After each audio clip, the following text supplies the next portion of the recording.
अस्सलामुअलैकुम। अल्लाह के फरिश्ते भी आसमान दुनिया में आ रहे हैं बरकत के लिए, खैर के लिए। कोई भलाई मांगने वाला है तो अल्लाह से जाके कहें। जो ईमान वाला है वो अल्लाह की रस्सी को मजबूती से पकड़ रखेगा। मोमिनों, फटे पुराने कपड़े हो या छाबा फरोश हो, ईमान वाले बनना। और ईमान वाले बन गए तुम्हारी दुआ अल्लाह कबूल फरमाएगा। कुछ दुनिया में और कुछ आखिर में तुम्हें दुआ का सिला मिलेगा। जान लो, यतीम मस्कीन की मदद करके, दौलत बांट के, बरकत वाली दौलत बांट के हज उम्र का सवाब है। और अल्लाह की रहमत तुम्हारे नज़दीक होगी। हर दरख्तों की टाहनियाँ तुम्हें सलाम पेश करेंगी और फूलों की महक वो तुम्हारे आगे पीछे दौड़ेगी और फूल मुस्कराएंगे। बागों में जाओगे, हर चीज़ तुम्हारी मती हो जाएगी।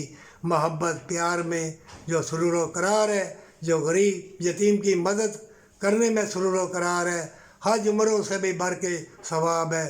मोमिन, किसी मज़हब का भी हो, मदद कर। हर मज़हब में भलाई है।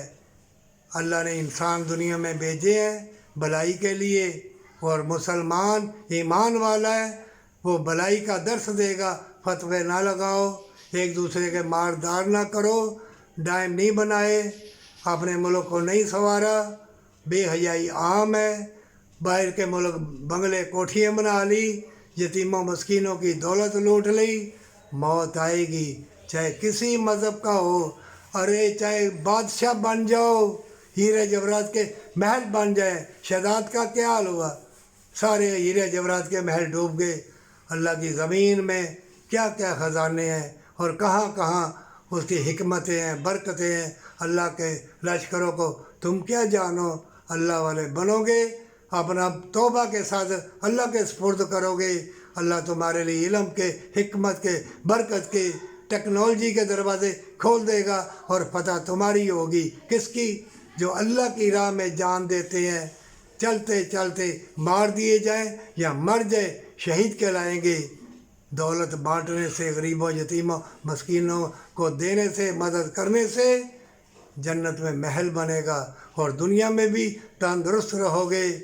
और तुम दिखावे की दौलत, दिखावे के हुजरे तवीज़ गंडे और बदकारी बेहयाई आइस बांटते जाओ। लोग नशों से मर रहे हैं, तबाह बर्बाद हो रहे हैं और तुमने भी मरना है।